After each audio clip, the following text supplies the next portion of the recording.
Hi guys, welcome back to the channel. My name is Mandy, and if you're joining me here and you're new to the homestead, this is the channel where we take nothing and we make it something. And today we're taking leftovers and making it something. This here is our leftover scalloped potatoes. Can you see that? Leftover scalloped potatoes from last night's dinner, which was ham and scalloped potatoes. And today I'm going to take that and make a potato soup with it.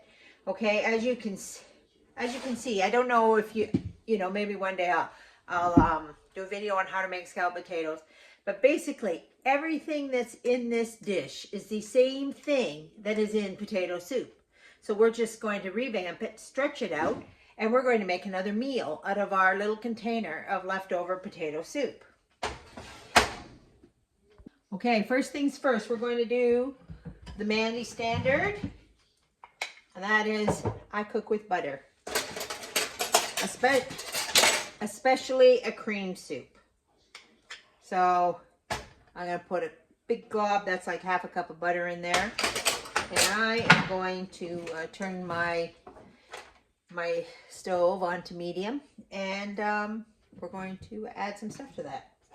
Okay, so this is very quick and easy because I have my potatoes here. And as you guys know, I have a lot of my secret stash, my frozen onions that I keep ready to make a quick meal at any given time. Let's throw a handful of those in there. Frozen green pepper, always on hand. A little bit in there. In case you're wondering exactly how much I'm putting in, I'd say that's a half a cup of each of those. And frozen celery. So just going to throw a handful of frozen celery in there. All right. So we're going to saute that up. Okay. So we're going to put the heat on that. We're going to saute it up a little bit. We are going to add a little bit of salt. Maybe like, you know, a teaspoon of salt. Remember guys, my potatoes, because they're leftovers, they already have salt in them. So we don't want to do too much salt. You can always add more salt. And I'm going to add like a teaspoon of paprika. Remember guys, you can add pepper, but I use paprika as a substitute for pepper because we have people in this house that cannot take the pepper. So that's why I do that. And then we put the pepper on the table. For those who need a little zippy-doo-dah in their eating, there's a little pepper on the table for them. And of course, a great big whack of garlic. There we are, about a teaspoon at least.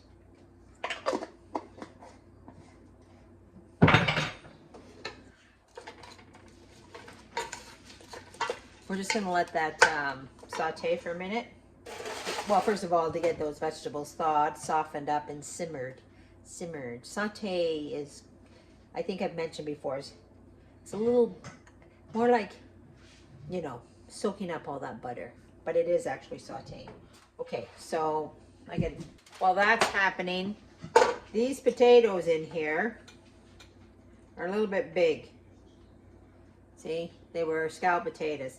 So I'm just going to take a knife here and cut them up while I'm waiting for this to saute. Okay guys, our stuff is getting sauteed in there. It's a little red, but that's the paprika that's done that. One of the drawbacks of using paprika. But now I'm going to add a little flour, about maybe half a cup in there. This is called making a roux. So the flour is going to soak up that butter. And we're just going to make sure we cook the flour to get rid of the pasty, so it's not pasty in our soup. There we are. So once we have that like that, now we have to add a liquid. We have to add a liquid to our soup. We could use a couple things. We could use we could use a chicken broth or beef broth or pork broth. I have all that stuff in the cupboard. But I want this to be a meatless soup because we're going to eat it on a Friday, and we don't eat meat on Fridays. So I can add. I don't want to add milk because I don't want to scorch the bottom of the pan. And when you add, when you just cook with a lot of milk and you want to cook it for a while, you run the risk of scorching, and I don't want to do that. So I want to put, and I don't want to put water in there. But I went to my cupboard to see, you know, what do I have? Because I don't have any vegetable broth. I haven't made any. I have this cabbage soup base, and so I'm going to use that as my broth. It's just got, I know what's in here. It's onions, carrots, and cabbage. So, so this is where we're going to get a little flavor here.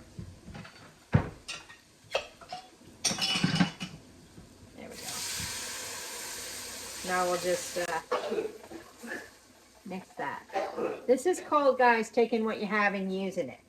You know, all this Pinterest chef stuff, and you have to, you know, if you don't have this, you don't have that. You have to learn substitution. You might not always have what you need on hand, and you still have to make something good. So you have to know how to, you know, substitute. Still got it's an awful lot of cabbage, but whatever, still not very much liquid. I think I'm going to add more water. There we are, because we're making a soup, right? And our, okay, now the most of this stuff, what I've added is already cooked. That cabbage and carrot and broth, that's already cooked. Our vegetables we added, they're already cooked.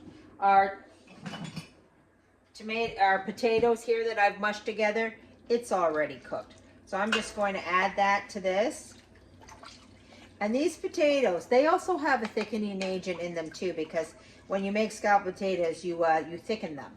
And potatoes are a natural thickening agent anyway. So a potato can thicken a lot of things just on its own without flour or cornstarch. So we're just gonna turn this heat up a bit.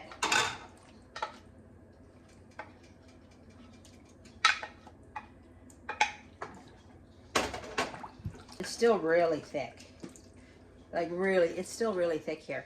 Like it's got a lot of stuff in it. A lot of potato, a lot of cabbage, a lot of carrot. So if I want, I can add a little bit more water. I don't think I want to because I am going to add dairy to this.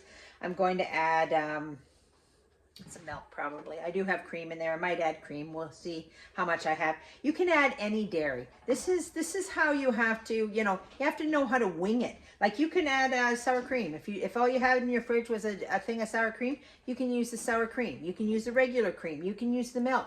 If you want to substitute, you can even, like cheese is a dairy, or I mean not cheese, sorry, butter.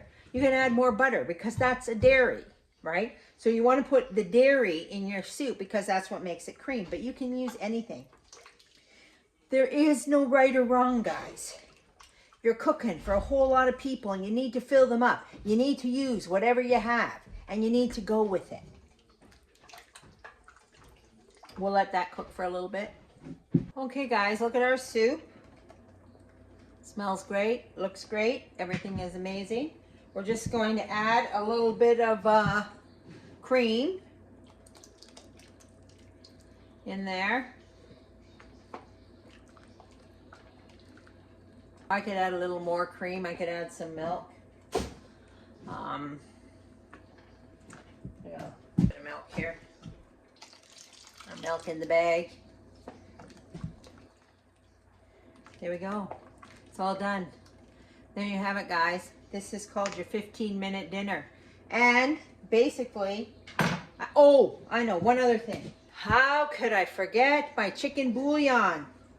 We're going to give this a try in here. First of all, I'm just going to taste it without the chicken bouillon, see what it tastes like.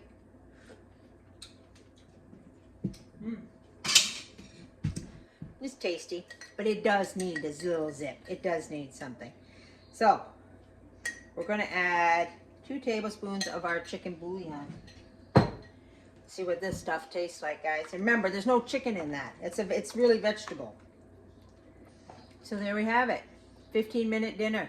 Easy peasy, from scratch, with leftovers, nothing to it. And like I said, like I had that cabbage base, soup base that I made.